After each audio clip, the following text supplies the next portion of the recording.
So, bear with me. It's my Here we go. All right, pass your little tool around. We want to see it. Oh, this is my chop. This actually is a new one that Jen made me. I have a plaster one. That's my signature. Oh, that's wonderful. So I just started using that. Everybody. Impressive. Yeah. So That's just adorable. It feels really nice in your hand. yeah. The only thing I've found I've only used the clay stick? Yeah, it kind of. It's got to be really hard. Yeah. Like a good leather hard. Otherwise, the clay kind of sticks. Kind of like a butter mold. Yeah.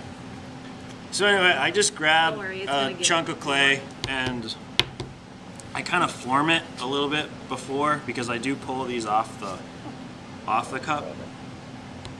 So I kind of flatten one side, and this is the side that's going to attach. And May I see how dry your cup is? Yep. I wanted to see that. Pretty dry? Oh, is it pretty dry? Oh, that's great. So Do you have any problem with it, letting it get too dry? nope. It's not that dry. Oh, You okay. can It's not feel that the dry. water in it. Well, okay. Yeah. It's still pretty dry. It's pretty dry. It's leather hard, but it's a stiff leather hard. So I do a little preforming, right? So I have this flat side, and you can kind of see the shape. It sort of tapers out on the edge, it's a little bit thicker in the middle. Normally I would do this with a serrated rib, one of the big ones that have the big teeth, and scrape across, but I forgot mine. So I'm just going to use a pin tool.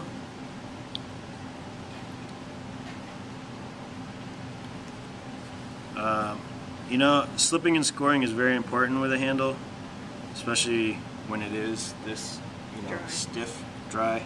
Here's your water. Oh, I just moved it down there so you guys could see. Now, what exactly did you just say? Which part? The slipping and scoring? The scoring. It's important. It's important. I know, but what were you saying how you score versus... Oh, I usually just use it. I have a serrated rib. Right. I just forgot it up in my studio, so I'm using this. You have to make a Those quick naps are great, aren't they? Hey, I work with old people. We share a brain. Takes two of us to make a whole person. Okay. So then I'll score this. And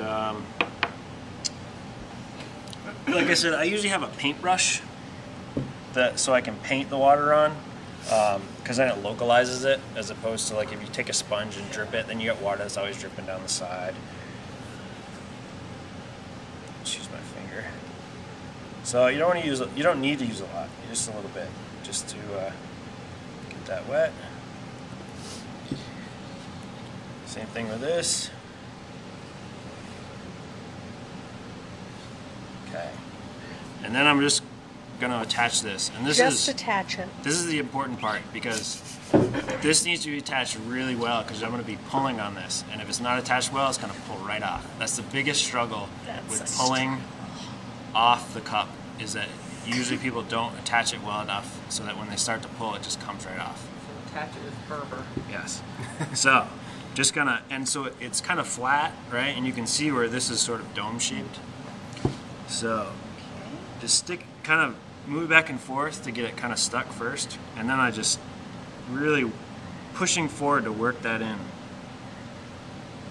And no need to use any slip No, at all. I don't use slip.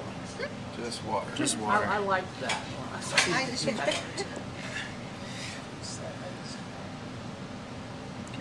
think it could be a nose. Old person's. Jimmy Durant. My So nose. now that's fairly attached, so then I'll just take the side of my finger and really work the edge. Did you have a rough day today, Tony?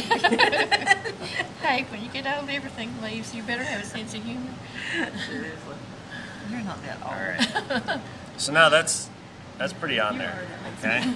And that's maybe a little too much clay. So I can kind of just work that out a little bit. I want to learn to do that. to thin it out, and then just take a little off. I tried that one time and it didn't do well, so I didn't try it again. Then, lots of water.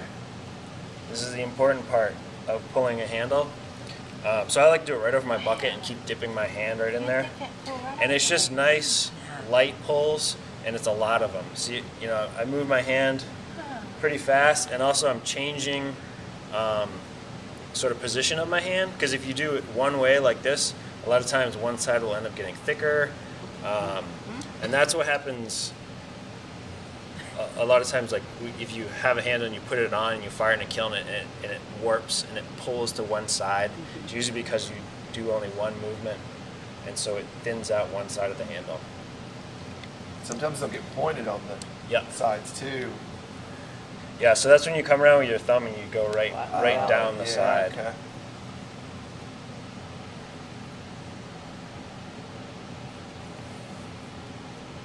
Like I said, it takes me a long time to do a handle. I do too. Is that mostly because the time it takes to pull it? Yeah, and then I'll show you, I go in and I backfill and I fuss with it, cat lick it. That's the hardest part. When do you just leave it alone? Because like I was saying last time, you know, the lip and the handle are so important because that's what you're always touching. Right. That's the experience that you're giving to your viewer or customer or whatever, you know, you want to call it. So you're letting it, are you on purpose letting it stay a little bit big down at the bottom? Yeah. Most of that's going to get taken off anyway. So and notice how I'm keeping the cup, you know, sideways, and I'm pulling straight down. In terms of the thickness of the handle, do you like it to be roughly equal to the thickness of your cup? Is there any relationship between the two, really? Not really. I tend to I like a thicker handle myself. You know, it's this one I kind of pulled a little thin actually because I wasn't, but it tapers so it's a little bit thinner on those edges, so it makes it look thinner than it is, and it gives it a nice line when I'm going to pull it down. But this is, you know, the center is a little bit thicker. And I like a thicker handle because then you feel like it's not going to break, you know, and it gives you something to hold on to too.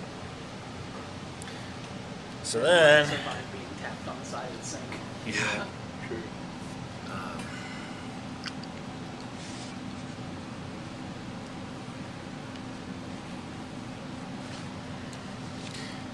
So then I just, you know, bring this, kind of keep pulling this down, right, until I get the angle that I like.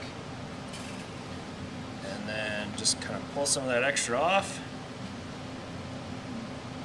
And then go back in and stick it on there. All right. So then, sometimes I'll go in and just kind of work that underneath a little bit, and it gives it a little bit of lift, so it creates a really nice curve from where I darted.